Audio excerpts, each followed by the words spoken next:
Magribhi. Did you say?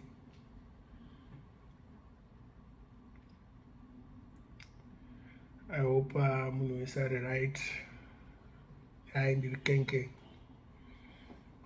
You know, I just want to talk about something else. You know what I mean?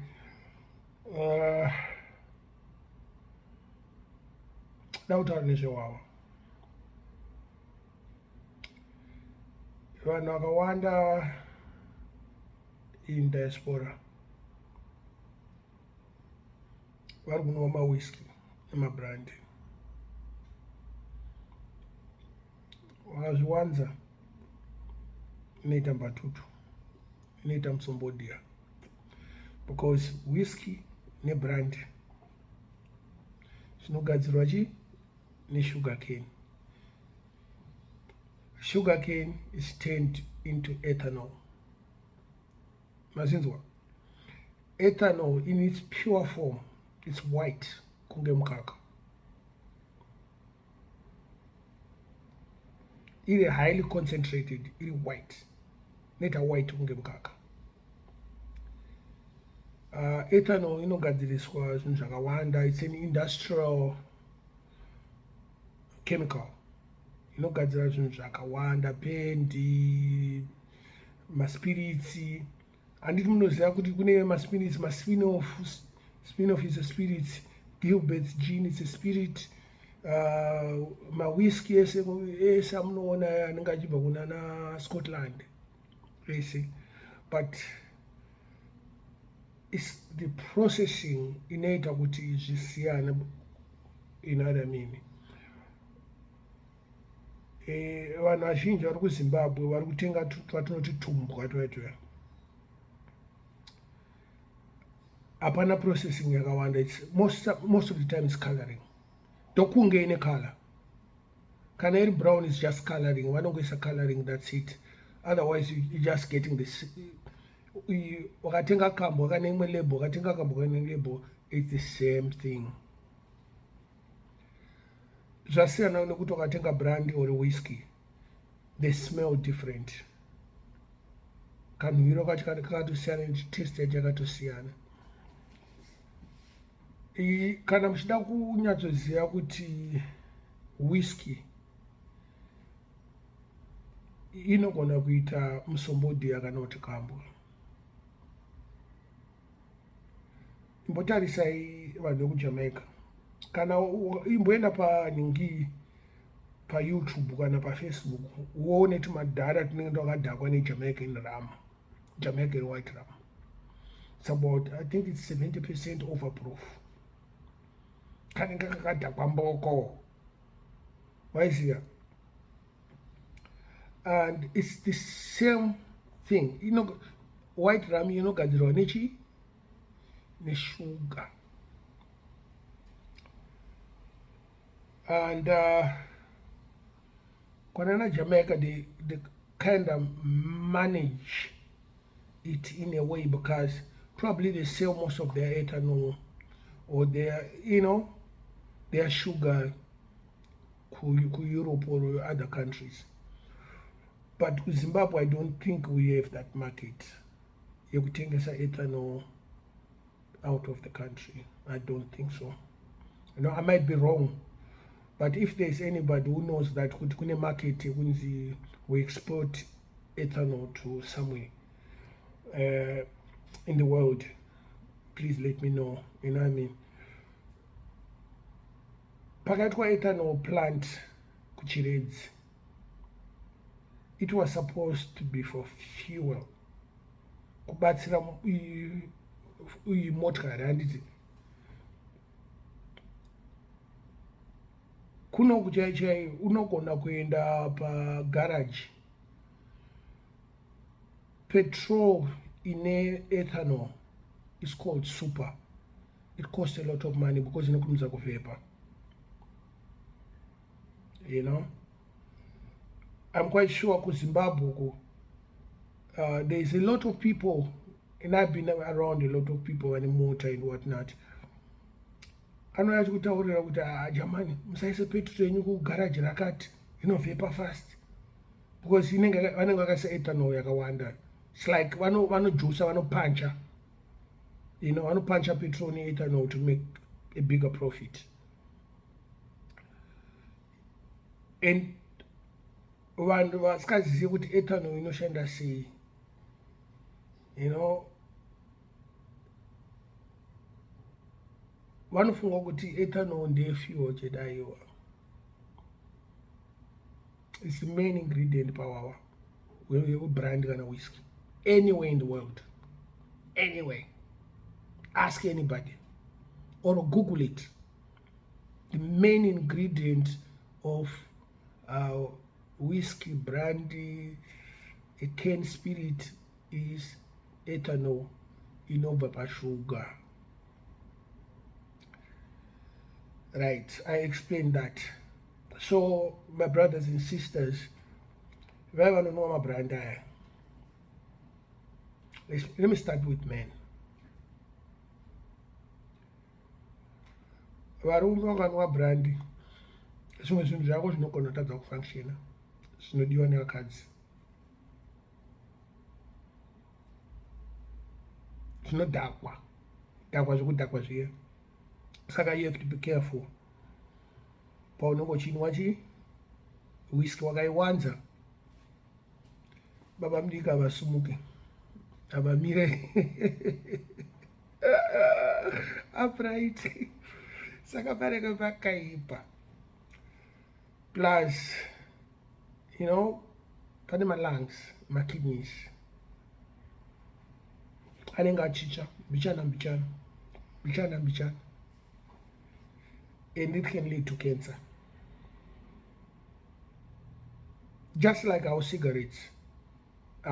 Nicotine. You know what I mean? Nicotine inopinda lungs. Munhu anoputa fodya neasikaputa fodya, lungs avo akasiyana. You know what I mean? Wakagoogle, wakaenda painternet, unotoona kuti lungs emunhu ari kuputa fodya ndeblack, lungs emunhu asikaputa fodya anenge ari red. You know, they look clean. So you have to be very, very careful kana muchinwa mabrandi nemawhisky, because zvinhu zvaizvo hazvisi zvekunwa kuti unonwa zibhodhoro rese robva rapera aiwa, unongoti katoti so. You know what I mean? And you know, I'm not gonna say I've got a problem nevanhu vanonwa mawhisky. Ndakamboanwa inini mabrandi nemawhisky. There was a time yandakanwa patainwa mabrandi kuZimbabwe, you know, takanwa mabrandi zvokudaro svikira vanhu vatanga kufa, pakavhurwa ward paNazareth yevanhu vainwa mabrandi kusati kwaane Musombodhiya. Real thing. Vanhu vachifa because 750 mils yebrandi kuZimbabwe inotangira pa$2. $2. Imagine that. 750 a whiskey or a brandy in Canada. Probably the cheapest you get is $25.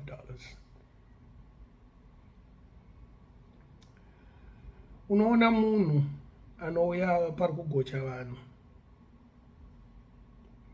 vari kugocha nyama yavo vari pabhawa vari kunakirwa. Munhu obva atouya, boys, kutengesa mawhisky this and that, chichichi. Une chiko mufana wangu? Ndine maJemerson, ndine maJohn Walker. Ari kuita mari $10. How could a Jameson or John Walker cost $10 in Zimbabwe? Kuno kuchita $40 kwazvinogadzirwa, kwazvakabva. You know, that should knock some sense in your head kuti zvikumonyatofamba sei apo. Musombodhiya wakapanchwa nekalittle kechi kebrandi iroro nebhodhoro, pamwe bhodhoro rinenge ranhonga ragezwa and all that bullshit. You know what I mean? So you have to be very careful what you consume. That is kuZimbabwe. vanhu vanogona kuti Musombodhiya Musombodhiya Musombodhiya watanga uri mabrandi nemacane spirits yaya pakazotanga kuya tumwe twaibva paMozambique tana launzani tona panchi chichichi vanhu vabva kuzoona kuti no tikuwesta mari ngatizvigadzire munomu ukaenda pamusika pambare musika paipai zvinogadzirwa zvaizviya gadzirwa smart nelabel richiiswa vamwe vanototengesa wholesale because kakota kaikaika kanoita 50 cents. Imagine kana uchitenga wholesale maybe ukatenga 30 cents. Apa kade kakanyorwa whisky boil otoona mumwe munhu otogara pasi ototanga kuita se utoona but hanzi kuwana hakufanani hanzi ndo zvavanotaura kuZimbabwe but I know that kuti mashoko angu andiri kutaura anogona kutadza kusvika kune the consumer, anogona kusvika kune hama yemunhu ari kunwa. It's just educational.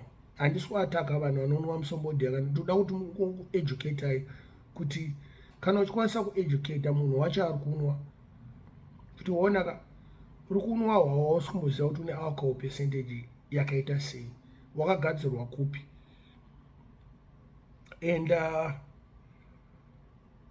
the abuse have gone, it's out of control. Abuse yeningi alcohol, kuna abuse drugs, we know about it, but abuse is abuse. If you abuse drugs, you abuse alcohol, you abuse a woman, you abuse another person, it's all abuse. And there's a lot of abuses, but it's just now kutaura nezvinhu zviri zvewawa izvi, and a lot of people have been paralyzed kuZimbabwe. I've seen people get paralyzed nematutu nemutoriro and they die, you know what I mean? Saka vane hama dzavo, please, kana muchikwanisa kubatsira. Sometimes chikokiyana chitori nani, but chikokiyana chacho futi wakachiwanza futi chinokuuraya futi. Kuna vanhu vanochiabhusa futi kumaruzevha kaikoko, yekuti akanwa munoto munhu unga akarara musango unofunga kuti munhu akafa. Waisiya. And there's another new trend yeabuse futi yekuti vanhu vari kuona zvinhu zvinofanira kuitwa mubedroom, vari kuabuse that thing too. Izvozvo ne-alcohol abuse ne-drug abuse, yeah, those three things, watch out for it. You know what I mean? Especially nowadays, yes, tune YouTube, but kuneendwa kwekuti unoona izvozvo chete. You know what I mean? Kind nekind. Nochiita kusarudza kuti adamboona murungu, damboona machinese, damboona vanhu vatemba, damboona murungu nemunhu mutema. Abuse yacho yawandisa. You know what I mean? Kwatone kana varume kana vakadzi, they would prefer that than the real thing.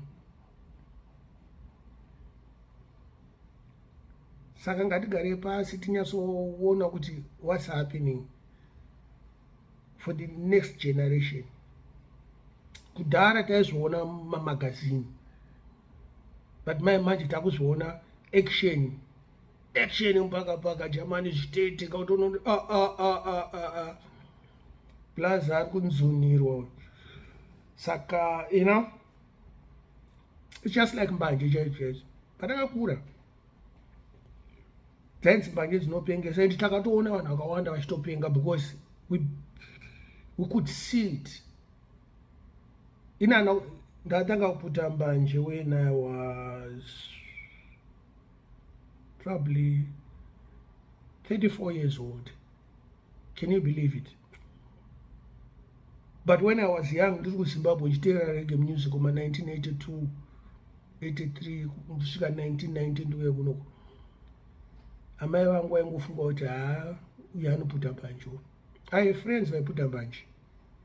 You know what I mean? So, taingoiswa muhwani kurukutesa. Kunzi mbanja. Because music yataiteerera. Kuna vana abuse futi iyoyo mbanje. Saka, let's look out for that. To have a better generation. Tutanga kudzidzisa vana. Kana vaya vanozviita zvinhu izvozvo ka vakakwanisa kuzviita kure nevana, it will be much better, you know. Inini personally, when I was growing up, boys zangu inini right kana vada kuputa mbanje taigona kuenda kana muchikoro, you know, vana vaenda kana kusendiraini kusina kana vana, you know, kuputa mbanje dzavo, not in the streets like how it is today. Today muZimbabwe munhu anotogara muroad akutotanga kutomona kutotanga kutobhema, you know. Ndakauya kuCanada ndofunga ndakanwa, if I could remember. I don't remember zuva randakanwa Castle sandauya kuCanada. I don't remember, to tell you the truth. Castle laga, I don't remember. Tainwa masisa. You know, taina mabawa. So, you know, totenga mamaga echumukojo. 25 cents yako. Wapiwa 2 liter muno, you know, muno gara pasi, muno wa muri boys. But things have changed. Ana mkoma wedu ndo vainwa macastles, you know, clear beers, one ma brandy, ma whiskey and all that. But vaitanga vageza. Do you understand? Vai respect a beer rao. Itanga vageza oro wakasmart kako oro a batch. You know, sometimes I don't pick a shirt in a tie. But apana munhu kwaari kuenda ari kuenda kunogara mushabhini vari 4. You understand? But vai respecta wawa. Mazuva ano hakusina respect. Unoona munhu ane gumbo reblack rine tsvina akabata koti. Why? You know what I mean? Doesn't make a sense. That was back in the days, you know, in the 70s, you know, 80s. I know things have changed and munhu wese akwanisa kuafoda, and but back in the day vanhu vaiafoda futi, because I think a pint of beer was like 25 cents. Kutara. Ofuchi anga iri mari yakawanda kune vanhu vacho vainwa, isanga tisingamwe saka couldn't afford it. 25 cents iyo inotenga magi munwa muri 4. Saka anybody, this is for vanhu vari over 50. Kana uri kudiaspora kana kuZimbabwe, here in Canada, the minute yaunongosvika 50 years, tsamba yakutouya kubva kugovernment, colon cancer test. Vanobva kutokutumira nekakiti kacho. Kana mizaya chinhu chinonzi colon cancer, unenge wakuita tsvina inenge neturopa, but you cannot see it. Zvinoonekwa netest nenhingi kumalaboratories chete. So, and after that, matest aya anoitwa every 2 years here in Canada of colon cancer. Wazvinzwisisa? It's yakakurumidza kuonekwa, it's treatable, haiurayi, but yakanonokerwa inouraya. Kana uri munhu ane mari. But anyways, I'll explain it in the next video. Nyaya izvi zvinhu zvinokonzereswa nezvinhu zvakasiyana. Chatikuda kutaura apa, toda kumbonyanya kutaura nezveabuse yealcohol. Zvawandisa. You know, I see my brothers and sisters, you know, leaving the earth before their time because of alcohol and drugs. You know, we have cases all over the, you know, Canada, Zimbabwe, South Africa, England. You know, hakuna chinhu chakanaka chinobuda pakuita madrugs. Hapana, nothing. Hakuna chinhu chakanaka chinobuda pakuputa fodya. Zero. Hakuna chinhu chakanaka chinobuda pakunwa. It's leisure. You know what I mean? If you don't take it like that, kuti anokutandara we socializing ukuita chichichi. The minute paunongopfurira chete, but pane zvimwe zvati hazvirege. Wangozvitanga, you are stuck in that world. Especially Musombodhiya, Tumbwa, nema whiskey. Wangobva kulaga wakaenda kuwhisky chete, haumire. Unopedza bhodhoro unomuka pakati peusiku, unotenga rimwe. But you know, diaspora pamwe sometimes unenge utori naro mumbaka. Unenge une 3 mabhodhoro, unenge unotora muvhura drawer, kutotora rimwe racho. Zvinokonzeresa deterioration yemuviri liver, you know, nezvinhu zvakawanda. So you have to watch out for those things.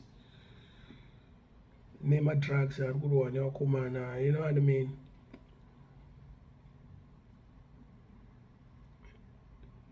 Zvinhu zvese zvandataura chinhu chiri legal chete iwawa. Kaso nemamwe maspirits anotengwa mumashops.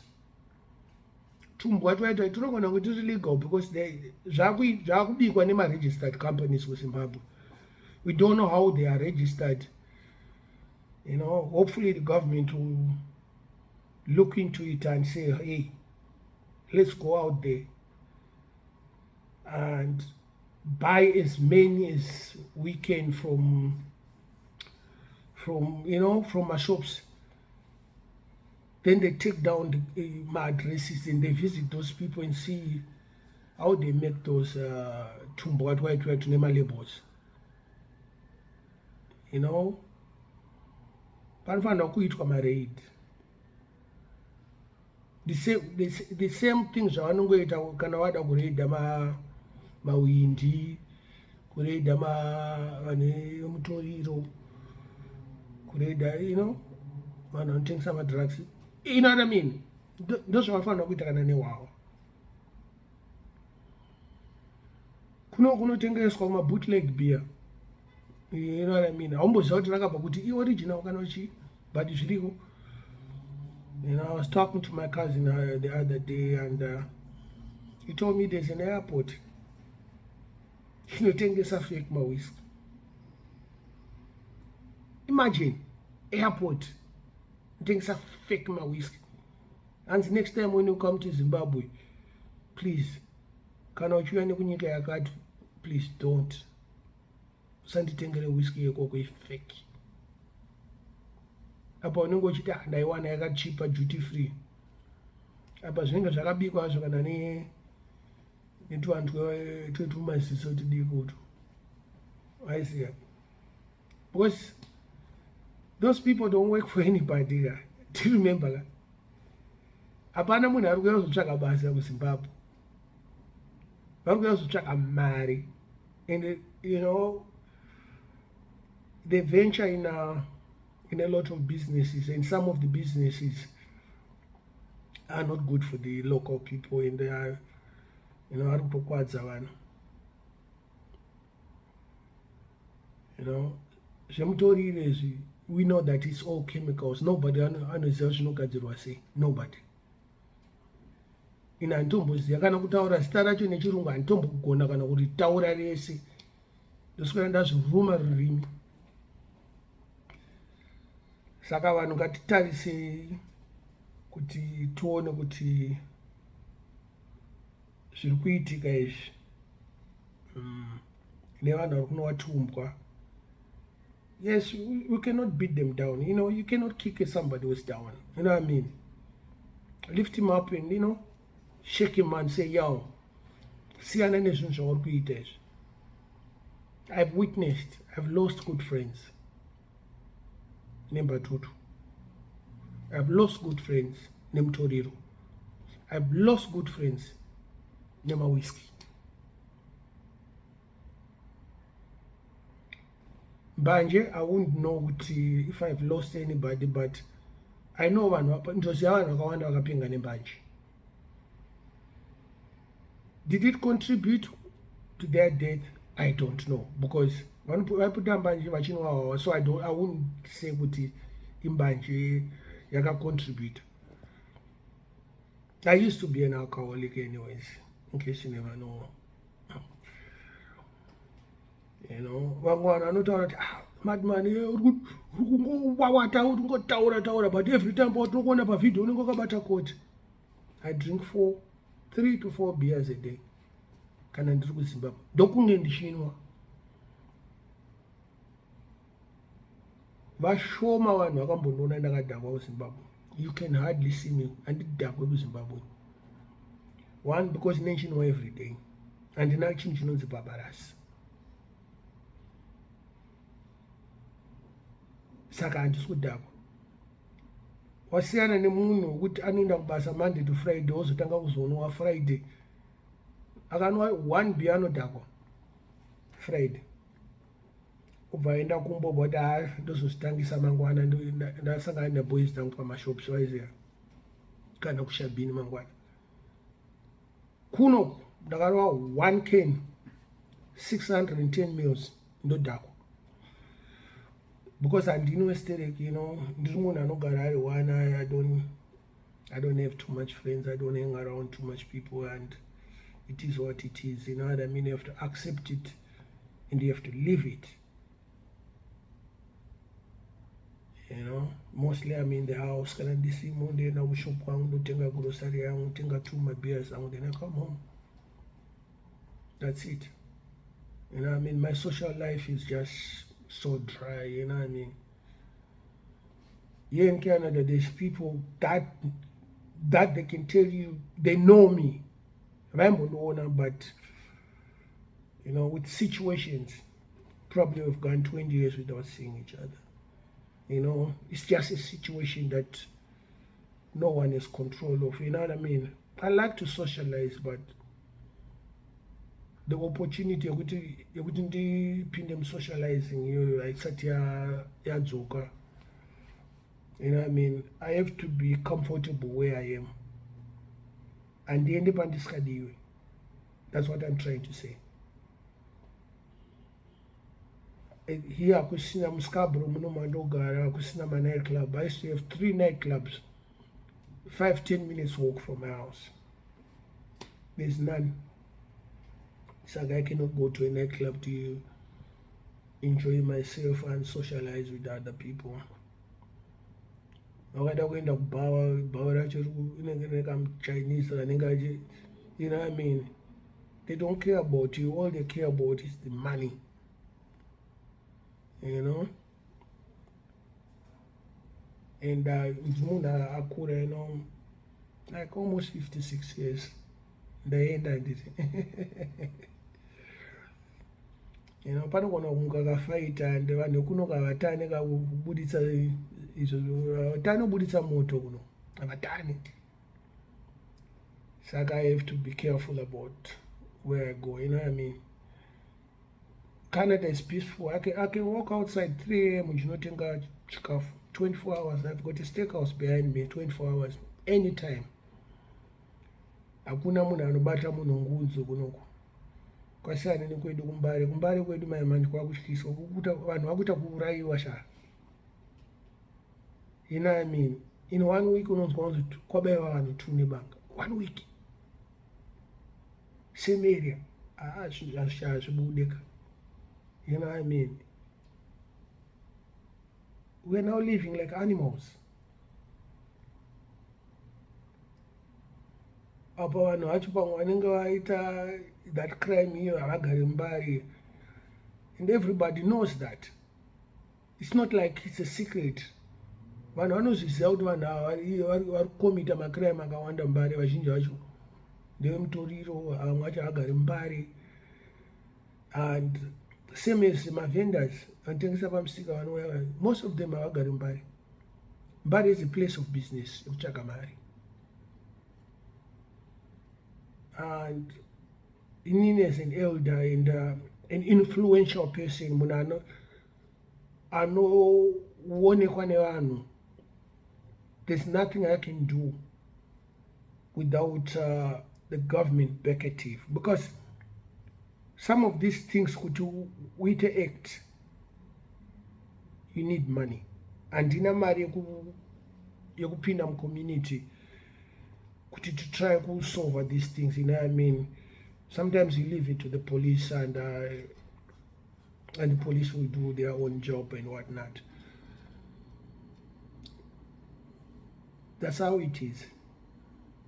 And the police get overwhelmed because 99% of my priests in Zimbabwe, in fact, Mbari, havana kuzvarwa Mbari. Vamwe vacho havana kutozvarwa Marari. So you don't expect certain things to happen if the community is not involved in the police. You have to make the police comfortable to come and do my patrols. You know what I mean? They know they have the support of the community. If you don't have that support, there's certain areas my priests are not kufamba. I know that for a fact. It's certain times. You know? Pedu pastor that pastor that pa community center. Tine 2-3 mabawa. I know for until late. Unobatwa kuyo ojenda kumba. Uri one unobatwa kuyo. We have heard situations kunzi pakaurayiwa munhu, pazodayiwa, pakabatwa, pakaonekwa munhu munaraka jani, pazodayiwa. Akomana kochii vana kutadza kunofara just because somebody ari kuabuse madrugs, akuda mari. Unotora upenyu hwemunhu uchida mari yemadrugs. Azvibudeka, zvibude. Ndazviramba izvozvo, you know. Taifamba nice from one end, maflats kumatererino, ma 9-10 okuro kumanheru, chiuya kuMbari, kuenda kumatapi kumajubheki kweso, chiuya kunational, uchifamba muri 2 pasina kana kumbofungidzira kuti pane anything chinoitika. You know, kuenda kuBlue Bar, sitogara kure ne most of my entertainment places. Kumareni kwedu isusu kuna Second Avenue kwedu. Hakuna panonzi pane entertainment. We have to walk kuenda kunenge kuchitika zvinonaka. Waisiya. Kune vamwe vari laka vanogara kuna na Daniel, vana Zata na Vito, vari padhuze nepa community center.